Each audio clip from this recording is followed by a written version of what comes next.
کیا اللہ کی بارگاہ میں کوئی شفاعت نہیں کر سکتا ہے؟ اور مولا علی علیہ السلام ہر رات کس آیہ مبارکہ کی تلاوت کیا کرتے تھے؟ اور جان و مال کی حفاظت کے لیے کس آیہ مبارکہ کی تلاوت کی تاکید کی گئی ہے؟ ان سوالات کے جوابات کو جانتے ہیں آج کے اس ایپیسوڈ میں۔ اعوذ باللہ من الشیطان الرجیم، بسم اللہ الرحمن الرحیم۔ ناظرین کرام السلام علیکم۔ سبیل القرآن کے اس تفسیری پروگرام میں ایک بار پھر ہم آپ کو خوش آمدید کہتے ہیں۔ آج ہم سورہ بقرہ کی صرف ایک آیت یعنی آیت نمبر 255 کی تفسیر کو لے کر حاضر ہوئے۔ آئیے سب سے پہلے اس آیہ مبارکہ کی تفسیر کو جاننے کے لیے اس کی تلاوت اور ترجمے سے آغاز کرتے ہیں۔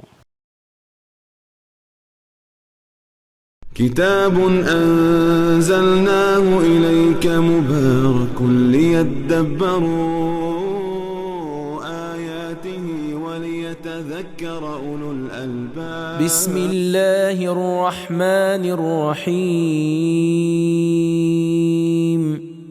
اللہ لا الہ الا هو الحی القیوم لا تأخذه سنة ولا نوم له ما في السماوات وما في الأرض من ذا الذي يشفع عنده إلا بإذنه يعلم ما بين أيديهم وما خلفهم ولا يحيطون بشيء من علمه إلا بما شاء وسع كرسيه السماوات والأرض ولا يؤوده حفظهما وهو العلي العظيم۔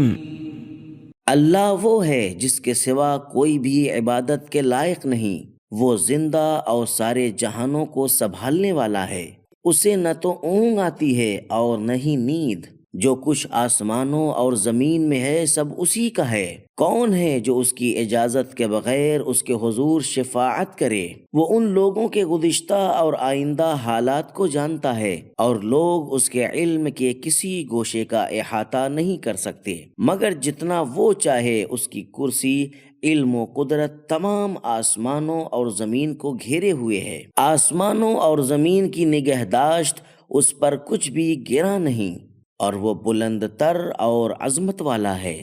ناظرین، ہم نے اس آیہ مبارکہ کی بہترین تلاوت اور ترجمے کو غور سے سن لیا ہے، اب اس کے نکات کو بھی جان لیتے ہیں۔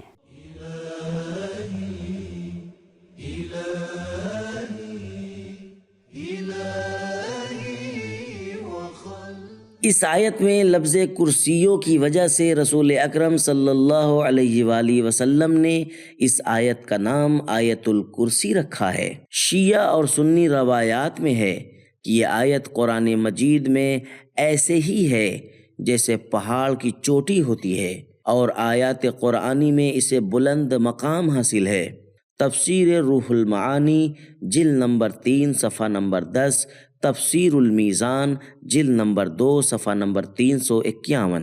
اس کی تلاوت کی بہت تاکید کی گئی ہے۔ حضرت علی علیہ السلام سے نقل ہوا ہے کہ آپ علیہ السلام نے فرمایا، اس آیت کی فضیلت سننے کے بعد کسی رات کو آیت الکرسی کی تلاوت مجھ سے قضا نہیں ہوئی۔ تفسیر نمونہ جلد نمبر 2 صفحہ نمبر 191، تفسیر المیزان جلد نمبر 2 صفحہ نمبر 355۔ اس آیت میں 16 مرتبہ خدا کا نام اور اس کی صفات ذکر ہوئی ہیں، اسی لیے آیت الکرسی کو توحید کا نعرہ اور پیغام کہا جاتا ہے۔ اگرچہ قرآن مجید میں نعرہ توحید مختلف عنوانات کے ساتھ ذکر ہوا ہے، مثلا لا الہ الا اللہ، معبود حقیقی سوائے اللہ کے اور کوئی نہیں ہے، لا الہ الا ہو، اس کے سوا کوئی معبود حقیقی نہیں، لا الہ الا انت، تیرے سوا کوئی معبود حقیقی نہیں،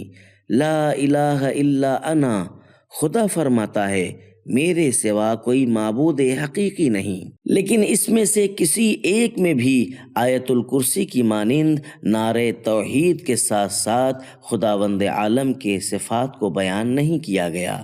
خدا کی صفات 2 طرح کی ہیں، بعض وہ ہیں جو عین ذات ہیں اور ذات خداوندی سے کسی بھی وقت جدا نہیں ہیں، جیسے علم، قدرت اور حیات، اور بعض وہ ہیں جنہیں صفات فعلی کہا جاتا ہے اور ان کا تعلق خداوند عالم کے ارادے سے ہوتا ہے، جیسے بخشش، معاف کر دینا اور خلق وغیرہ، کہ ان جیسی صفات میں خدا کا ارادہ ہی اصل کی حیثیت رکھتا ہے، یعنی اگر چاہے تو بخش دے، لیکن اس کی صفات ذات کے بارے میں یہ نہیں کہا جا سکتا کہ اگر وہ چاہے تو جان لے اور اگر نہ چاہے تو نہیں جانتا۔ اگر ہم ذاتی صفات کو تشبیہ کی صورت میں سمجھانا چاہیں تو یوں کہہ سکتے ہیں کہ خدا کا عالم اور قادر ہونا ایسے ہے جیسے انسان کا مخلوق ہونا۔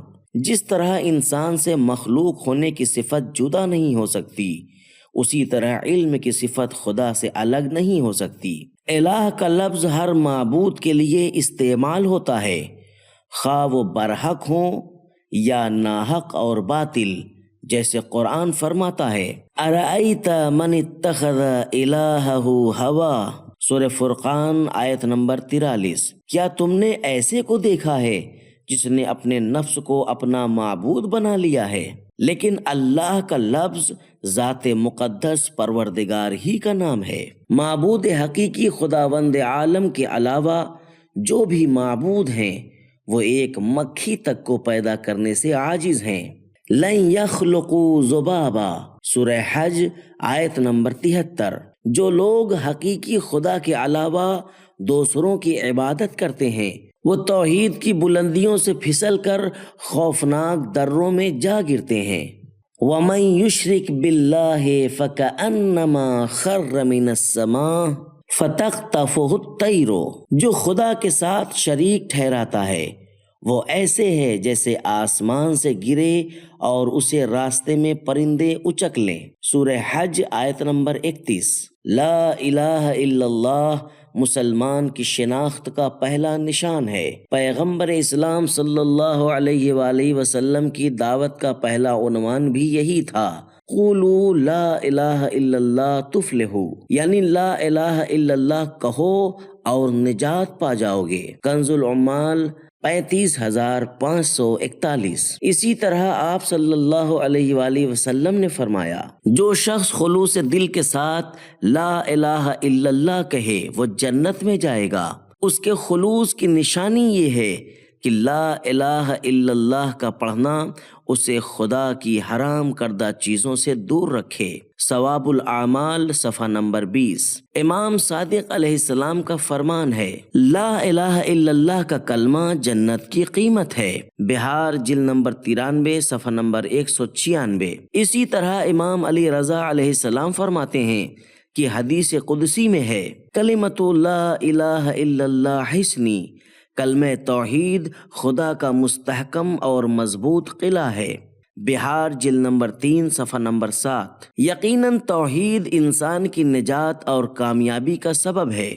جس طرح کہتے ہیں کہ جو شخص کسی علمی مرکز میں داخل ہو جائے وہ دانشور بن جاتا ہے، البتہ اس شرط کے ساتھ کہ لازمی اسباق کو پڑھے۔ اسی طرح لا الہ الا اللہ بھی نجات دلاتا ہے بشرطے کہ اس کی شرائط پر عمل کیا جائے جو بعد میں بیان ہوں گی۔ توحید پر پختہ ایمان انسان کی آنکھوں میں دنیا کی تمام طاقتوں، سپر طاقتوں اور دوسری ہر قسم کی پرکشش چیزوں کو کمتر اور حقیر بنا دیتا ہے۔ توحیدی تربیت کا نتیجہ یہی ہے کہ مسلمان نے کبھی بادشاہوں اور طاقتوروں کے لیے سجدہ نہیں کیا تھا۔ حبشہ کے بادشاہ نجاشی کے دربار میں پناہ لینے والے مسلمانوں نے واشغاف الفاظ میں کہہ دیا تھا لا نسجد الا اللہ، یعنی ہم خدا کے علاوہ کسی کو سجدہ نہیں کرتے۔ سیرت حلبی جلد نمبر 1 صفحہ نمبر 387۔ ایک اور مسلمان دحیہ کلبی نے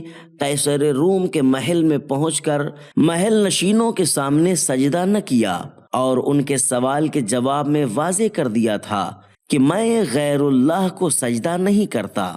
سیرت حلبی جلد نمبر 3 صفحہ نمبر 272۔ جی ہاں، توحید انسان کو وہاں تک بلند کر دیتی ہے کہ اس کے لیے جنت و جہنم کا مسئلہ اہم نہیں رہتا۔ ائمہ معصومین علیہم السلام بھی اسی قسم کے افراد تیار کرنے کی کوشش کرتے رہے ہیں۔ حضرت علی علیہ السلام فرماتے ہیں، دوسروں کا غلام بن کر نہ رہو، کیونکہ اللہ تعالیٰ نے تجھے آزاد خلق فرمایا ہے۔ نہج البلاغہ مکتوب نمبر 31۔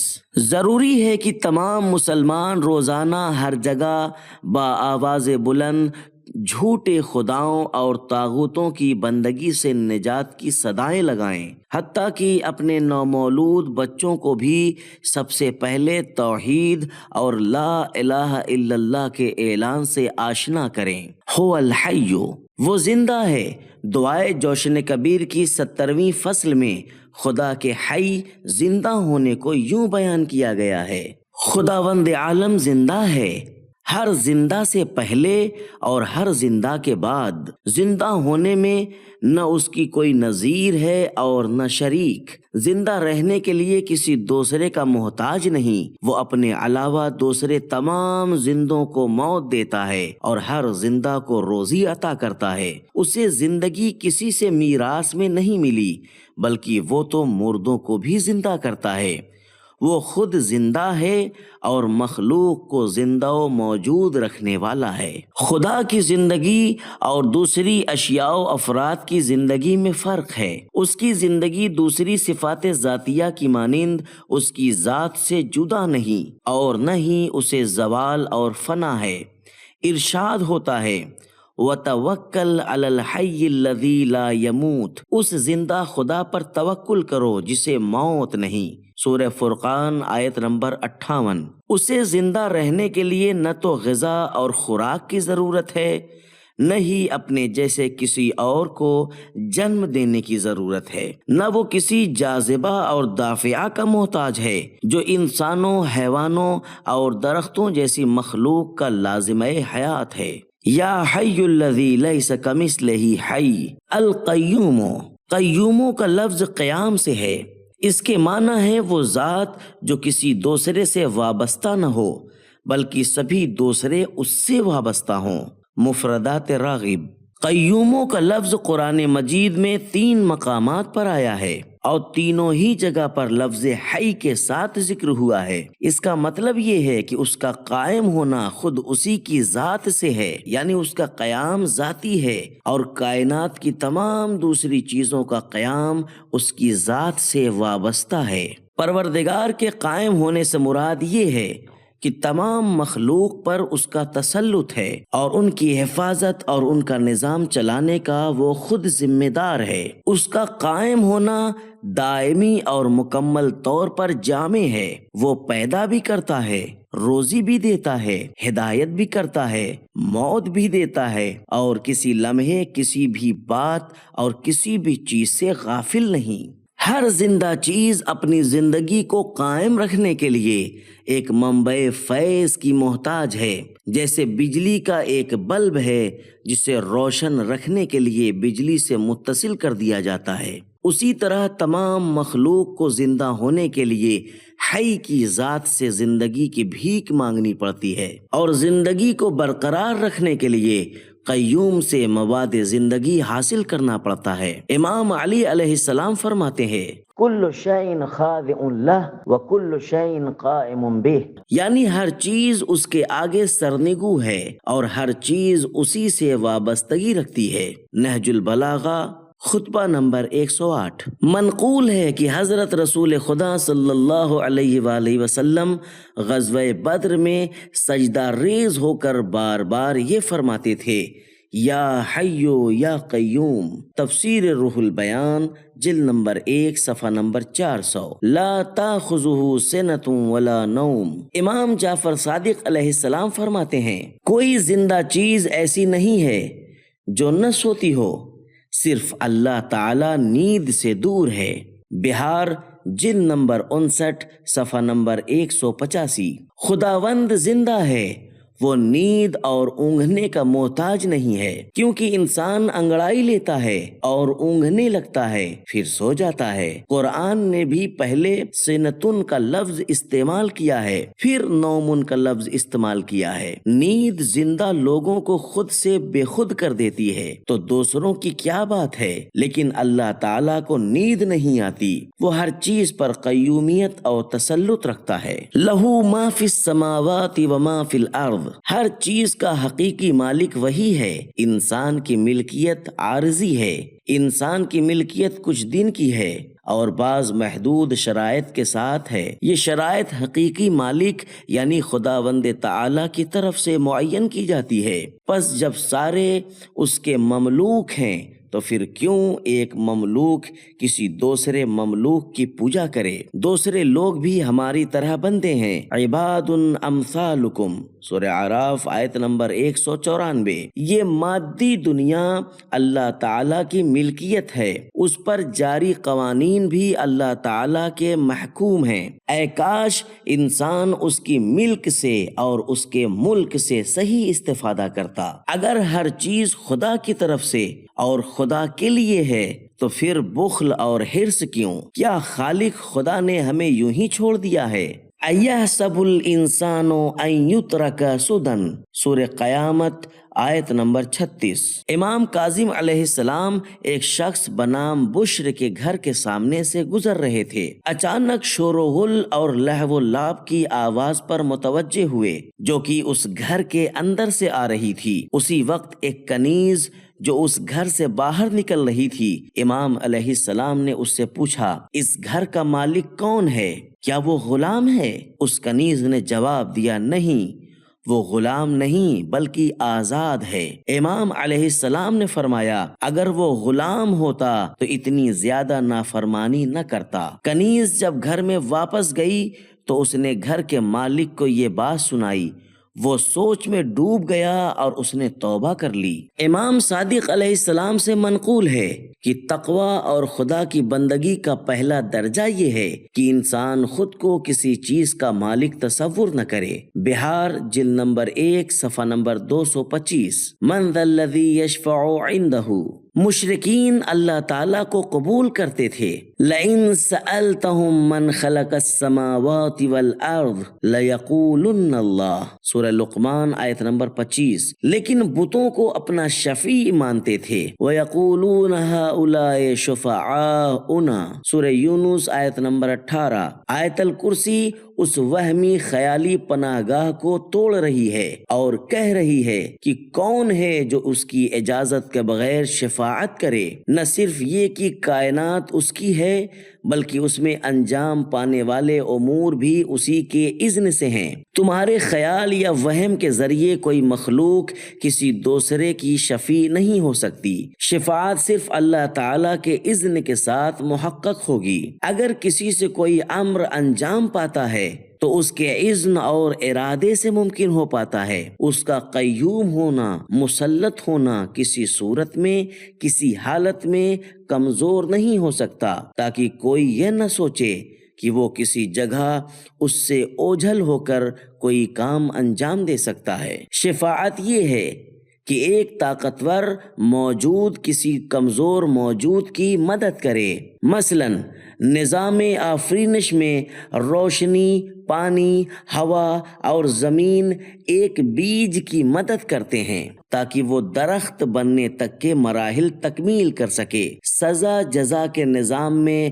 اولیاء خدا گناہ گاروں کی مدد کر سکیں گے تاکہ وہ نجات حاصل کر سکیں۔ امام صادق علیہ السلام فرماتے ہیں، نحن الشافعون، ہم ہیں جن کو اذن شفاعت کا حق حاصل ہے۔ تفسیر نور الثقلین جلد نمبر 1 صفحہ نمبر 258۔ یہ مدد کرنا اللہ تعالیٰ کے کمزور ہونے کی علامت نہیں ہے یا اثر قبول کرنا نہیں ہے، بلکہ وہ خود ہے جو اپنے اولیاء کو شفاعت کی اجازت دیتا ہے۔ اس نے نظام آفرینش کو یوں بنایا ہے کہ جب بیج پکنے کی طرف بڑھتا ہے تو روشنی، ہوا اور خاک اس کی مدد کرتے ہیں۔ بہرحال مادی اسباب اور مخلوقات سے جو انسان مدد حاصل کرتا ہے اس کی اجازت سے حاصل کر پاتا ہے، اور یہ سب ان قوانین کے مطابق ہوتا ہے جو ان امور پر اس نے حاکم کر رکھے ہیں۔ اسی وجہ سے کچھ لوگ شفاعت سے محروم ہوں گے۔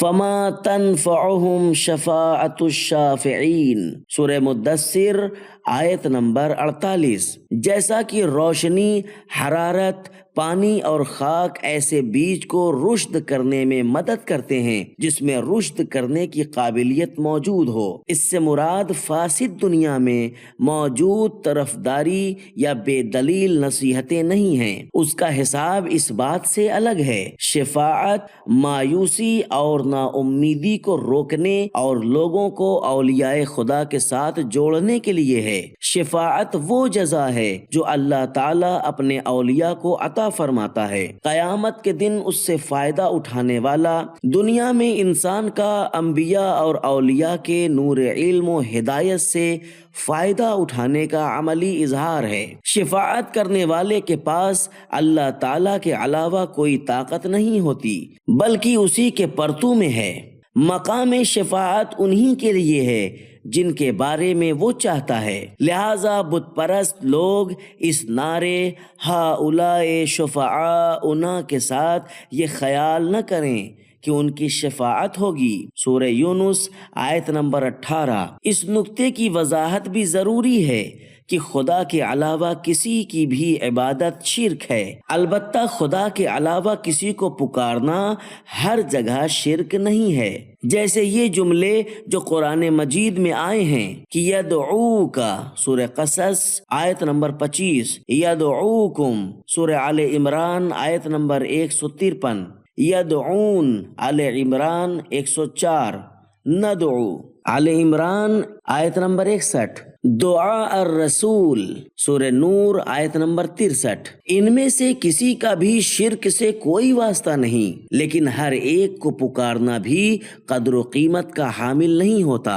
اگر بیمار ڈاکٹر کو بلائے تو حق ہے، لیکن اگر فال لینے والے کو بلائے تو باطل ہے۔ یعلم ما بین ایدیہم وما خلفہم، خداوند تمام حقائق سے پوری طرح باخبر ہے۔ اگر خدا کی بارگاہ میں کسی کی شفاعت کی جاتی ہے تو اس کا مطلب یہ نہیں ہے کہ اسے بے گناہ ثابت کیا جائے، جبکہ خدا ہر چیز کو اچھی طرح جانتا ہے۔ شفاعت کا مقصد گناہ گار کی مغفرت اور بخشش ہے، اس کو بے قصور ثابت کرنا نہیں۔ خدا کے باخبر ہونے کے پیش نظر انسان کو کچھ حیا سے کام لینا چاہیے۔ وہ دلوں کے بھیدوں کو جانتا ہے، ظاہری اور باطنی رازوں سے باخبر ہے۔ وہ تو ماؤں کے شکم میں موجود بچوں کے بارے میں بھی جانتا ہے کہ لڑکا ہے یا لڑکی۔ روز قیامت کا علم اور ہر چیز کا اندازہ اور مقدار اسی کے پاس ہے۔ یعلم ما یلج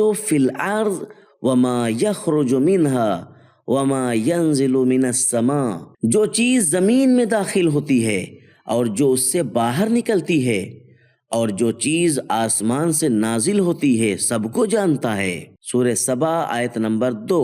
ان تخفوا ما فی صدورکم او تبدوہ یعلمہ اللہ، جو کچھ تمہارے دلوں میں ہے تم خواہ اسے چھپاؤ یا ظاہر کرو، خدا اسے جانتا ہے۔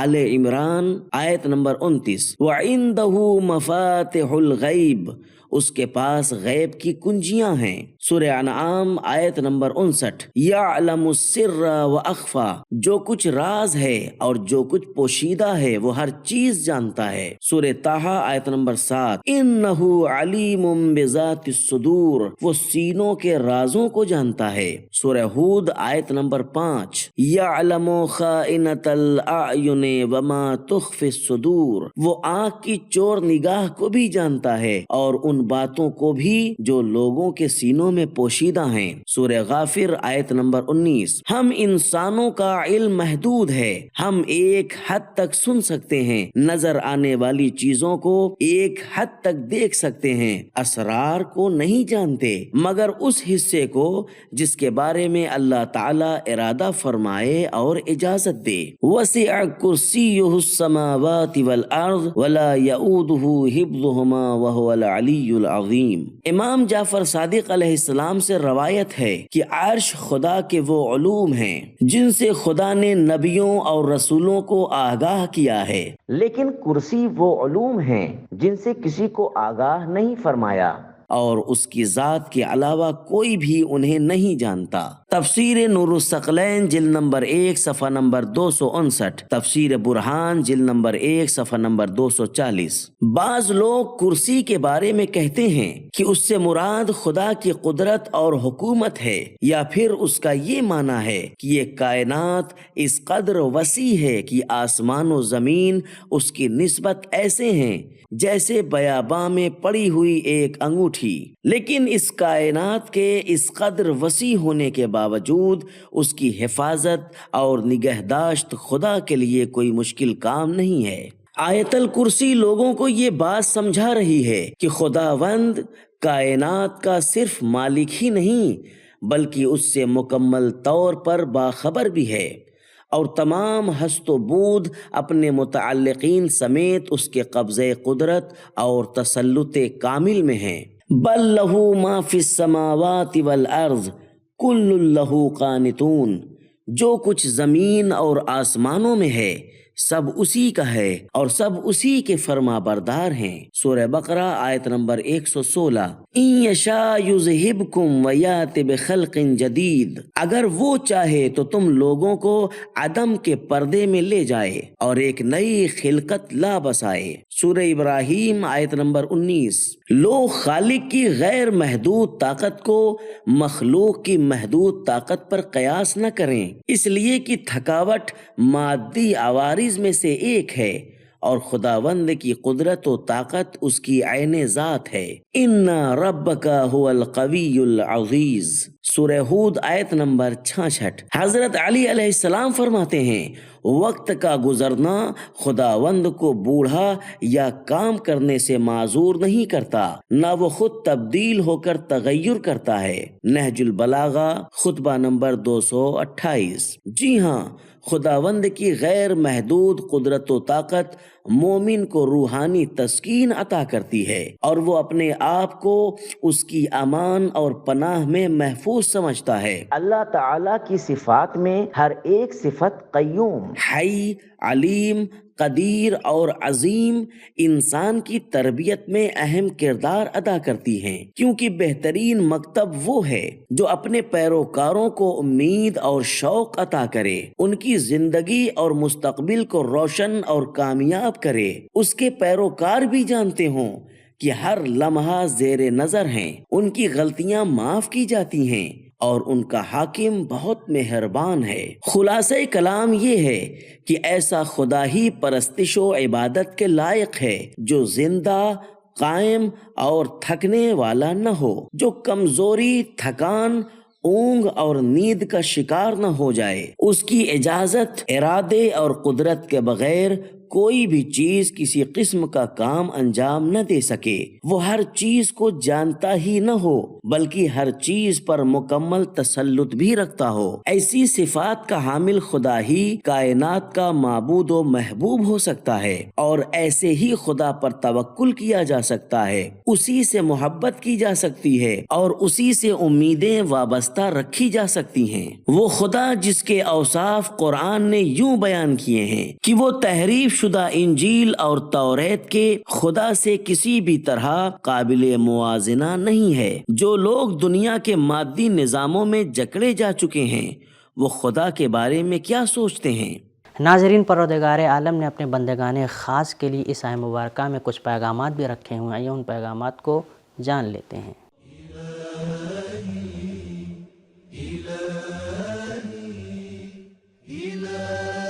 نمبر 1، سوائے ذات خداوند کے کائنات کی کوئی چیز معبود ہونے کے لائق نہیں ہے۔ نمبر 2، ابدی اور حقیقی زندگی صرف ذات خداوند کی ہے اور دوسری تمام اشیاء کی زندگی اسی ذات کے مرہون منت ہے۔ نمبر 3، ہر چیز ہر وقت اسی سے وابستہ ہے، ایک لمحے کے لیے بھی اس کی تدبیر سے باہر نہیں ہے۔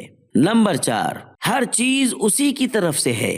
نمبر 5، نہ صرف کائنات اس کی ذات سے قائم ہے بلکہ اس کائنات کی کارکردگی اس کی ذات پر منحصر ہے۔ نمبر 6، تمہارے خیال و گمان کرنے سے کوئی چیز شفیع نہیں بن سکتی۔ نمبر 7، کوئی اس سے زیادہ مہربان نہیں ہے۔ ہر شفاعت کرنے والے کی محبت اور مہربانی اسی کی طرف سے ہے۔ نمبر 8، خداوند ہر چیز کو جانتا ہے، لہذا جب صورتحال اس طرح ہو تو ہمیں گناہ سے شرم کرنی چاہیے۔ نمبر 9، وہ ذات ہر چیز پر محیط ہے، جبکہ دوسرے لوگ اس کے ارادے کے بغیر اس کے علم کے کچھ حصے تک کا بھی احاطہ نہیں کر سکتے۔ لا یحیطون بشیء من علمہ الم یعلم بان اللہ یرا، کیا اسے معلوم نہیں کہ اللہ دیکھ رہا ہے؟ نمبر 10، اس کی حکومت اور قدرت محدود نہیں ہے۔ نمبر 11، کائنات کی حفاظت اس کے لیے کوئی مشکل کام نہیں ہے۔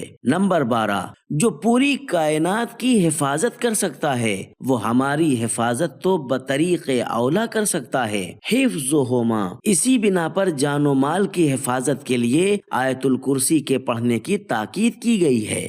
تو ناظرین، آج کے ایپیسوڈ میں ہم نے جانا کہ اللہ کی بارگاہ میں شفاعت وہی انسان کر سکتا ہے جسے اللہ اجازت دے، اور حضرت علی علیہ السلام سے یہ روایت نقل ہوئی ہے کہ آپ نے فرمایا کہ آیت الکرسی کی فضیلت سننے کے بعد کسی رات بھی اس آیت کی تلاوت مجھ سے قضا نہیں ہوئی ہے، اور جان و مال کی حفاظت کرنے کے لیے ہمیشہ آیت الکرسی کی تلاوت کی تاکید کی گئی ہے۔ یہ تھا ہمارا آج کا ایپیسوڈ، ملتے ہیں اگلے ایپیسوڈ میں، تب تک کے لیے شکریہ، خدا حافظ۔ سبیل قرآن، قرآنی سماج کی پہچان۔